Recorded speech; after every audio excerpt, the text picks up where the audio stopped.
Bismillahirrahmanirrahim. Assalamualaikum warahmatullahi wabarakatuh.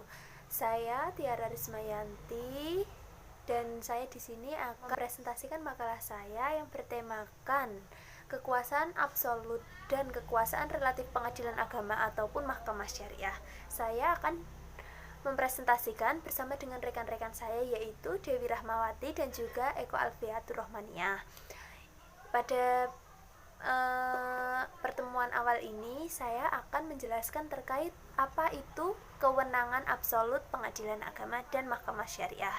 Sebelum saya menjelaskan terkait apa itu kewenangan absolut dan kewenangan relatif, terlebih dahulu saya akan menjelaskan apa itu kewenangan pengadilan agama, tugas pokok pengadilan agama.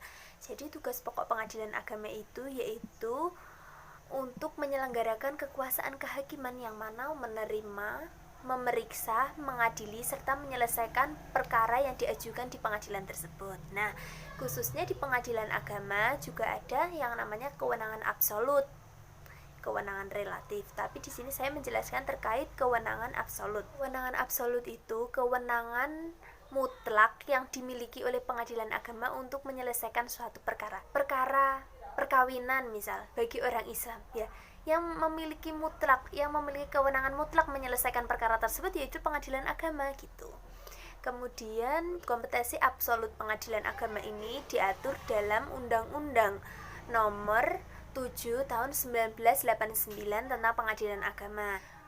Sebelum undang-undang tersebut mengalami perubahan itu ketika masih dalam Undang-Undang Nomor 7 tahun 1989 pada pasal 49 ayat 1 menyebutkan bahwa pengadilan agama itu hanya mengadili perkara-perkara bagi orang Islam khususnya di bidang perkawinan, warisan, wasiat, hibah, serta sedekah.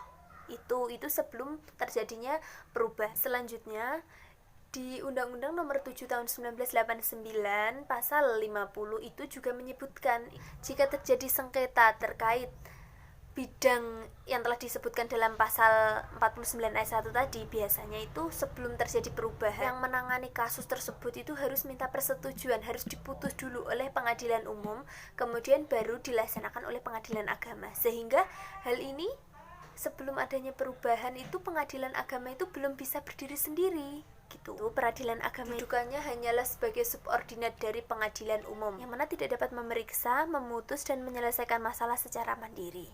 Itu sebelum adanya perubahan. Pada perubahan pertama itu berdasarkan Undang-Undang Nomor 3 Tahun 2006 bahwasanya pengadilan agama itu kewenangan absolutnya menjadi semakin luas, yang mana tidak hanya di dalam bidang perkawinan, kewarisan, wasiat, hibah, serta sedekah, namun juga diperluas dengan adanya ditambah dengan infak, zakat, serta ekonomi syariah. Tadi dijelaskan bahwasanya kewenangan absolut pengadilan agama itu kewenangan untuk memutus, memeriksa, dan menyelesaikan perkara di bidang perdata tertentu serta hanya untuk orang-orang tertentu, yaitu orang Islam khususnya, golongan orang yang beragama Islam. Sehingga orang yang tidak beragama Islam tentunya tidak bisa menyelesaikan di pengadilan agama. Adapun uraian tentang bidang-bidang terkait penyelesaian perkara di pengadilan agama, di antara bidang perkawinan. Nah, di bidang perkawinan itu sangat banyak sekali, yaitu misalnya seperti izin beristri lebih dari satu, izin dispensasi nikah, izin menikah di usia yang belum sampai 21 tahun, terus izin harta bersama, harta gonogini, pengasuhan anak, terus apalagi yaitu perceraian karena talak, perceraian karena gugat, dan masih banyak lagi. Dan itu adalah kewenangan pengadilan agama bagi orang Islam di bidang perkawinan, seperti itu. Adapun juga di bidang zakat, infak, sedekah, ekonomi syariah, dan lain sebagainya. Di dalam bidang-bidang yang menjadi kewenangan absolut pengadilan agama ini juga diatur secara khusus dalam undang-undang yang mengaturnya. Misalnya bidang perkawinan diatur dalam KHI ataupun dalam Undang-Undang Nomor 1 Tahun 1974 tentang perkawinan. Adapun tentang ekonomi syariah juga diatur di dalam kompilasi hukum ekonomi syariah. Terus kemudian ada apa yaitu zakat, itu juga diatur dalam Undang-Undang Zakat. Kemudian ada kewarisan dan sebagainya. Nah, uraian tadi adalah seputar dari kewenangan absolut pengadilan agama.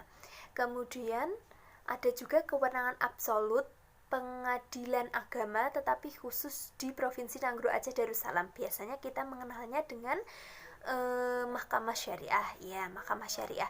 Jadi ini tuh diatur dalam Undang-Undang Nomor 11 Tahun 2006 yang mana terkait pengaturan yang mana mengatur tentang pemerintahan Aceh.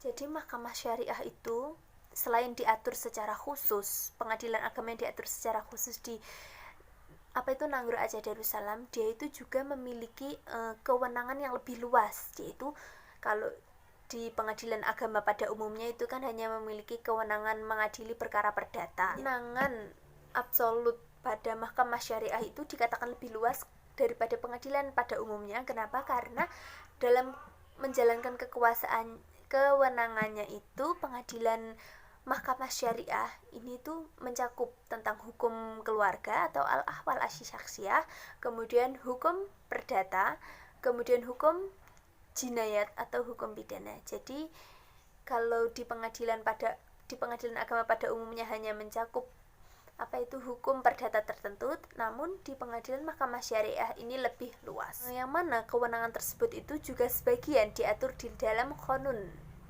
Berdasarkan syariat Islam diatur dalam qanun Aceh. Jadi dalam Mahkamah Syariah tadi kan ada memiliki 3 kewenangan yang lebih luas. Di bidang hukum keluarga itu semua jenis hukum keluarga yang ada di pengadilan agama kecuali wakaf, hibah, dan sedekah.